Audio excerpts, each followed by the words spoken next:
After 6 years of marriage, Rebecca's message lit up my phone screen at 2:47 a.m. I've transferred all our savings. Don't try to find me. Marcus and I are starting our new life together. I deserve better than a struggling writer. I stared at my phone, the blue light harsh against the darkness of our bedroom. My bedroom now, I supposed. The bed still held her indent, sheets cold where she should have been sleeping.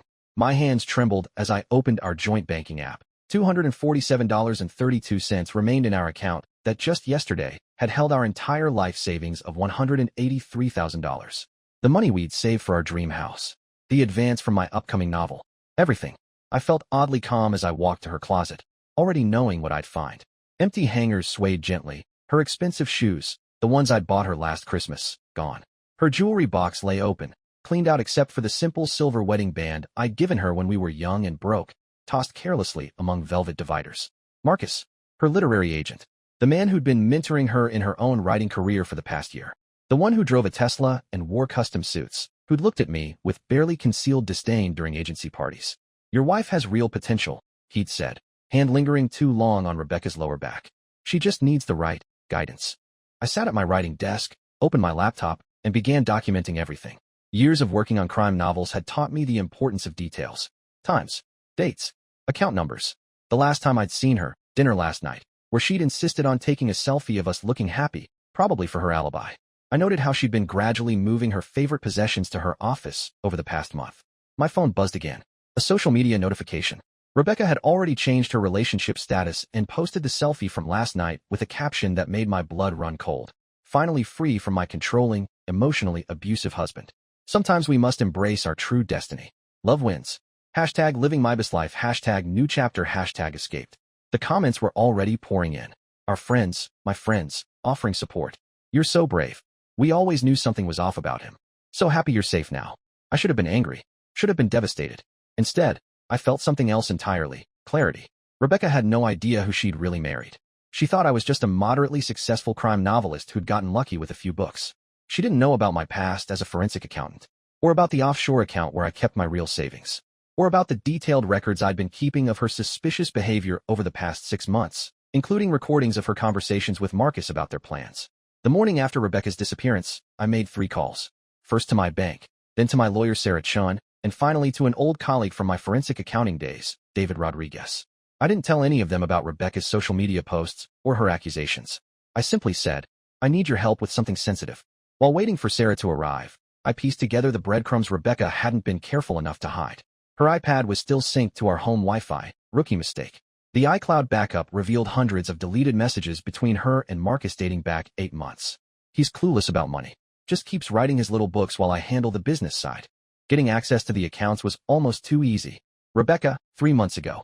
Once the money's moved, we'll need a compelling story. Something that makes you the victim. Your husband's profession gives us the perfect angle. Marcus, last week. Already working on it. Been dropping hints to friends about his controlling behavior. Taking pictures of random bruises from the gym. Building a timeline. Trust me, by the time I'm done, no one will question why I had to escape. Rebecca, 2 days ago. Sarah arrived at 10 a.m., took one look at my evidence wall, a habit from my crime writing research, and said, tell me everything. I did. The gradual drainage of small amounts from our accounts over months. The writing workshops, with Marcus that always seemed to happen at luxury hotels. The careful construction of her victim narrative through strategically placed social media posts and confiding fears to friends. Here's what they don't know, I told Sarah, pulling out my laptop. Before I was a writer, I worked high-level financial fraud cases. Everything Rebecca thinks she stole, it's insured. Every transaction she made. Logged and traceable. That simple joint account she cleaned out? It was a trap I set 3 months ago when I first suspected something was wrong. Sarah's eyes widened as I showed her the real accounts, the documented evidence, the audio recordings. They thought they were playing chess, she said, but they didn't know what game you were really playing. No, I agreed, pulling up one final document. An email from Marcus's wife Emma from 2 weeks ago, warning me about their plan. They really didn't. Just then, my phone lit up with another social media notification. Rebecca had posted a tearful video, living in fear for so long, but now I'm finally strong enough to tell my story. Watch my exclusive interview tomorrow with Marcus Wright, discussing domestic abuse in the literary community in my upcoming memoir, Escaping His Story, A Writer's Journey to Freedom. Sarah watched the video, then looked at me. They're going public with their narrative tomorrow. If we don't move fast, they'll control the story. I smiled, remembering all the times Rebecca had mocked my methodical nature, my attention to detail, my insistence on backing up everything. Oh, they can have their story, I said, opening my own laptop to reveal a manuscript titled The Perfect Crime, a documentary of modern-day fraud and betrayal. I've already written a better one. Chapter 3, The Interview That Never Aired. The morning of Rebecca's scheduled tell-all interview dawned bright and clear. I sat in Sarah's office, watching the live stream countdown on the literary community's biggest podcast channel, Writer's Truth. Marcus had orchestrated everything perfectly, or so he thought. 5 minutes until we expose him, Rebecca had posted on Instagram, alongside a professionally shot photo of her looking vulnerable yet brave in an expensive cream blazer I'd never seen before. The comment section was flooded with support, including several from well-known authors promising to stand with her. Sarah sat across from me, phone pressed to her ear. Yes, we have all the documentation. No, we can wait until they're live. Yes, Mrs. Wright is ready on her end. Emma Wright, Marcus's wife, and, as it turned out, a federal prosecutor specializing in financial crimes. The woman who'd reached out to me weeks ago wasn't just offering a warning, she was building a case. The live stream began. Rebecca sat poised in a modern studio setting, Marcus beside her in his signature expensive suit. The host, a well-known literary critic, leaned forward with practiced concern. Rebecca, thank you for your bravery in coming forward. That's when everything changed. First, the live stream cut out. Then, every screen in the studio displayed the same message. This broadcast has been suspended pending an active federal investigation. My phone buzzed with a text from Emma. Federal agents just entered the studio. Enjoying the show. Through my own connections, I had a live security feed of the studio. I watched as federal agents walked in, followed by Emma in her power suit. Marcus's face drained of color. Rebecca's carefully crafted composure cracked. Marcus Wright and Rebecca Sullivan. Emma's voice was crystal clear on the security feed. You're both under investigation for conspiracy to commit fraud, wire fraud, and defamation. We have evidence of your planned theft, your coordination to create false abuse allegations, and your attempt to profit from these false claims through book deals and speaking engagements. The host, realizing this was a bigger story than expected, hadn't turned off his microphone. Every word was being recorded. You can't prove anything, Marcus sputtered. This is just more abuse, more control. Emma held up her tablet. Actually, we can. Your wife, that would be me, Marcus, has been gathering evidence for months. And Mr. Sullivan here, well, it turns out your victim is married to someone who specializes in documenting crimes, both fictional and real. Rebecca's carefully constructed mask shattered completely. He trapped us, she whispered, staring at nothing. All this time, we thought we were setting him up. Sometimes, I typed in response to her last Instagram post, the best stories are the ones you never see coming. Within hours, the scandal exploded, but not the one Rebecca and Marcus had planned. Instead of a story about escaping abuse, it was a story about calculated fraud, planned defamation, and a conspiracy that reached beyond just our marriage. Other victims of Marcus's schemes started coming forward. Other wives, other stolen funds, other ruined reputations. My phone was flooding with very different messages now. Apologies from friends who believed her. Interview requests from actual journalists. A message from my publisher. Please tell me you're writing about this. I looked at my manuscript, then added one line. Sometimes the most dangerous person in the room is the one taking notes. I didn't expect the overnight transformation from abusive husband to heroic whistleblower, but that's exactly what happened. The same literary community that had been ready to crucify me hours earlier was now hailing me as a champion of justice. The irony wasn't lost on me. My phone wouldn't stop buzzing with notifications. Old friends backpedaling frantically. OMG, we never believed her. I knew something was off about her story. You should have told us what was really happening.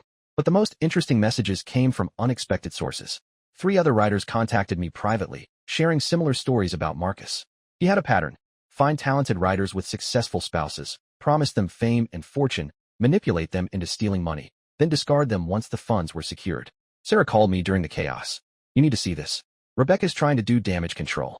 I pulled up Rebecca's latest social media post, her last desperate attempt to salvage her reputation. She was claiming Marcus had manipulated her, that she was also a victim, that she'd been coerced into taking the money and making false accusations. I was vulnerable, and he took advantage of that, she wrote. I still love my husband and hope he can find it in his heart to forgive me. The post had 2 likes. Even her most ardent supporters had abandoned ship. But the real bombshell dropped that evening. Emma Wright, proving she was every bit the strategist I'd suspected, had been building a much bigger case. She'd traced the money Marcus and Rebecca had stolen, not just from me, but from others. The funds had been funneled through a complex network of shell companies, all leading back to a literary consulting firm Marcus had established in the Cayman Islands. Your wife's theft was just the tip of the iceberg, Emma told me over a secure call. We've uncovered at least 12 other cases. Marcus has stolen millions over the past decade. Rebecca was just his latest accomplice. I sat in my home office, surrounded by the evidence boards I created, looking at all the red strings connecting points I discovered. But my investigation had only scratched the surface. Emma's case went deeper, darker. Then came the text that changed everything again. An unknown number. I know where the rest of the money is. And I know what Marcus made Rebecca do to get it. Meet me tomorrow, 3 p.m., Central Park bench by the lake. Come alone. V. I showed the message to Sarah and Emma. Both advised against meeting this mysterious V. But something in the message's tone felt genuine. Besides, after everything that had happened, I needed answers. I'll wear a wire, I told them, and have backup nearby. But I need to know the full story. What I didn't tell them was that I recognized the number.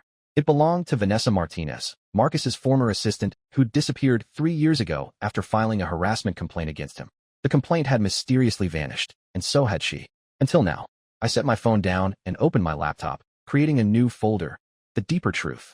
Something told me that tomorrow's meeting would reveal that Rebecca's betrayal was just the beginning of a much darker story. The park bench was empty when I arrived, but I could feel eyes on me. I'd come prepared, wearing a wire that fed directly to Emma's team, GPS tracker in my watch, and Sarah's PI station nearby disguised as a hot dog vendor. After Rebecca's betrayal, I wasn't taking any chances. At exactly 3:01 p.m., a woman in oversized sunglasses and a scarlet headscarf sat beside me. Without looking my way, she spoke softly. The birds are pretty this time of year, aren't they, Mr. Sullivan? They are, Vanessa, I replied, watching her flinch at the use of her real name. Though I suspect we're not here for birdwatching. She removed her sunglasses, revealing tired eyes and a scar near her left temple that hadn't been there in the photos from 3 years ago. No, we're not. We're here because your wife made the same mistake I did, trusting Marcus right. But unlike her, I never agreed to help him destroy someone else's life. She pulled out a phone, an old model, untraceable, and played a recording that made my blood run cold. Marcus's voice, smooth as silk. It's simple, Rebecca. We just need you to sign these papers. Once your husband's money is secure, we'll move on to phase 2. The McAllister account. Rebecca's voice, hesitant. But the McAllisters, they have children, Marcus. Taking their foundation's money would destroy them. Darling, Marcus purred. You can't make an omelet without breaking a few eggs. Besides, think of the story you'll tell afterward. How you discovered your husband's secret plan to embezzle from children's charities. How you bravely exposed him. The recording stopped. Vanessa's hands were shaking. There's more. So much more. The McAllisters weren't the first family he planned to destroy, and they wouldn't have been the last. I have proof of everything. Every scheme, every victim, every cent he's stolen. But I need protection. He has people everywhere. Why come forward now? I asked, though I already suspected the answer. Because 3 days ago, someone broke into my apartment. Left a note. You're next. The same thing happened before Caroline Peters died. My heart stopped. Caroline Peters? The literary agent who supposedly committed suicide last year. Vanessa's laugh was hollow. Suicide? Is that what they called it? She was about to expose Marcus. Had evidence of his biggest scheme yet, something involving international publishers and millions in laundered money. The night before her suicide, she sent me everything. That's why I disappeared. She handed me a USB drive. It's all here. But be careful who you trust with it. Marcus has people in publishing houses, literary agencies, even law enforcement. The day Caroline died, a police detective visited her. Badge number 4487. 3 hours later, she was dead. I pocketed the drive, mind racing. Badge number 4487. Why did that sound familiar? Then it hit me. The detective who'd taken Rebecca's statement about my abuse had the same badge number. Does Emma know about this? I asked. Emma Wright isn't who you think she is, Vanessa whispered, standing up. Check the drive. And whatever you do, don't trust Ash. A sharp crack split the air. Vanessa's words cut off as red bloomed across her scarlet headscarf. She crumpled forward. I caught her before she hit the ground, but it was too late. Her last word, barely a whisper. Run. Chaos erupted. People screaming, running. Sarah's PI rushing toward us, gun drawn. My phone buzzing with Emma's call. But all I could think about was the USB drive in my pocket and Vanessa's last warning about Emma. I thought I was uncovering a simple case of marital betrayal and fraud. Instead, I'd stumbled into something far more dangerous. And somewhere in the city, Rebecca was still out there, possibly in as much danger as I was. Chapter 6. The Double Cross. The next 24 hours were a blur of paranoia and revelations. After Vanessa's murder, I couldn't trust anyone. Not Emma, not the police, not even Sarah. I checked into a small cash-only motel under a fake name, one I'd created for research on my last novel. With shaking hands, I plugged the USB drive into a burner laptop. What I found made my betrayal by Rebecca seem almost trivial in comparison. Financial records, offshore accounts, emails, photos, surveillance footage. Caroline Peters hadn't just uncovered Marcus's fraud. She'd exposed an entire network of corruption reaching into the highest levels of the publishing industry. And there, in a folder dated 3 days before her death, was a photo that changed everything. Emma Wright, badge in hand, standing over Caroline's desk. She wasn't a federal prosecutor at all. She was working for them, the same network Caroline had tried to expose. My phone rang. Emma's number. I let it go to voicemail. Alex, where are you? We're worried. The shooter, we think it might be connected to Rebecca and Marcus. Come in so we can protect you. Her voice was perfect, concerned, professional, urgent. Just like everything else about her carefully constructed facade. I opened another file on the drive. The video from Caroline's hidden office camera, dated the day she died. Detective Wright, Caroline's voice was firm. I won't back down. This evidence proves Marcus and his associates have been using the publishing industry to launder money for years. Famous authors' advances, fake book deals, inflated marketing budgets, all of it used to clean dirty money. Emma's response chilled me. Then you leave us no choice. 3 hours later, Caroline was dead. I dug deeper into the files. The scheme was brilliant in its simplicity. Marcus would identify wealthy marks, usually through their successful spouses. He'd seduce them with promises of literary fame, use them to access their family's money, then discard them. The stolen funds would be laundered through a complex web of publishing deals and offshore accounts. Rebecca hadn't just betrayed me for love or money. She'd been unknowingly recruited into a criminal enterprise that made our life savings look like pocket change. Another file caught my eye. Surveillance photos of Rebecca from before we met. They'd been watching her, profiling her, long before Marcus made his move. Our entire relationship had possibly been orchestrated from the start. My hands froze over the keyboard. If they'd targeted Rebecca years ago, what if my success as a crime writer wasn't coincidental either? What if they'd been playing an even longer game? A knock at my motel door made me jump. A familiar voice. Room service. I hadn't ordered any. Moving silently, I packed the laptop and headed for the bathroom window. As I slipped out, I heard the door crash open. Clear. A male voice. Subject's gone. Find him. Emma's voice. And find that drive. I dropped into the alley and ran, the USB drive burning a hole in my pocket. I needed help, but everyone I trusted was potentially compromised. Then I remembered. One name in Caroline's files had stuck out. A former FBI agent who'd been investigating the case before being suddenly retired. James Chin. Sarah's father. Maybe that's why Sarah had really taken my case. Maybe she knew more than she'd let on. I hailed a cab, giving it 3 different destinations before finally heading to the address listed for James Chin. If anyone could help me unravel this conspiracy, it would be him. Assuming, of course, he was still alive, the address led me to a modest house in Queens, seemingly abandoned but for a faint light in the basement window. As I approached, a security camera tracked my movement. High-end, definitely not abandoned. I pressed the doorbell. A moment later, an elderly Asian man opened the door, Sarah standing behind him. Before I could speak, she pulled me inside. We've been waiting for you, James Chin said, leading us down to a high-tech basement office. Ever since Caroline contacted Sarah last year. My head spun. You knew? All this time. Sarah's eyes were apologetic. We couldn't tell you. Had to let things play out naturally. See how deep the corruption went. My daughter infiltrated the law firm representing Marcus's publishing empire, James explained, bringing up multiple screens of data. We've been building this case for years. But we needed someone they wouldn't suspect, someone they thought they could manipulate. Me, I said flatly. And Rebecca? An unexpected complication, Sarah admitted. They recruited her before we could warn her. By then, it was too late. James pulled up a live security feed. On it, Rebecca sat in what looked like a safe house, pale but alive. She came to us last night, after Vanessa's murder. Finally realized what she'd gotten herself into. The money she stole, I began, was traced to accounts we monitored, James finished. Every transaction documented. But that was just the beginning. The real evidence is what you brought us. He held out his hand for the USB drive. Instead of handing it over, I stepped back. How do I know I can trust you? Sarah smiled, her father's daughter. Because in about 3 minutes, Emma Wright and her team will burst through that door with a warrant. And when they do, they'll find exactly what we want them to find. Right on cue, footsteps thundered above us. Emma's voice, FBI. Everyone on the ground. James calmly pressed a button. Hidden panels in the walls slid open, revealing dozens of heavily armed actual FBI agents. Detective Wright, James called out as she reached the basement. Or should I say, Ms. Goldman? Interpol's been looking for you. Everything happened at once. Emma reached for her weapon but froze at the sight of so many rifles trained on her. Her team, realizing they were surrounded, surrendered. The whole operation? I asked Sarah. Rolled up simultaneously across 3 continents. Publishing houses, literary agencies, shell companies, all of it. Marcus was arrested trying to board a private plane an hour ago. Later, as the real FBI processed the scene, Rebecca asked to speak with me privately. I'm so sorry, she whispered. I never meant. They threatened my sister when I tried to back out. Said they'd make it look like suicide, just like Caroline. I looked at the woman I'd loved, seeing her clearly for the first time. Not a villain, not a victim, just someone caught in something too big to handle alone. The money's gone, she said quietly. It was never about the money, I replied. 6 months later, my new book hit the shelves, The Writer's Web, a true crime expose that blew the lid off one of the biggest money laundering operations in publishing history. Rebecca testified against Marcus and his network, earning immunity. Emma and her conspirators faced multiple life sentences. Sarah and I, well, that's a different story. Sometimes the best revelations come from the darkest betrayals. As for me, I still write crime novels. But now, when people ask if my stories are pure fiction, I just smile and say, truth is stranger than fiction. They have no idea how right that is.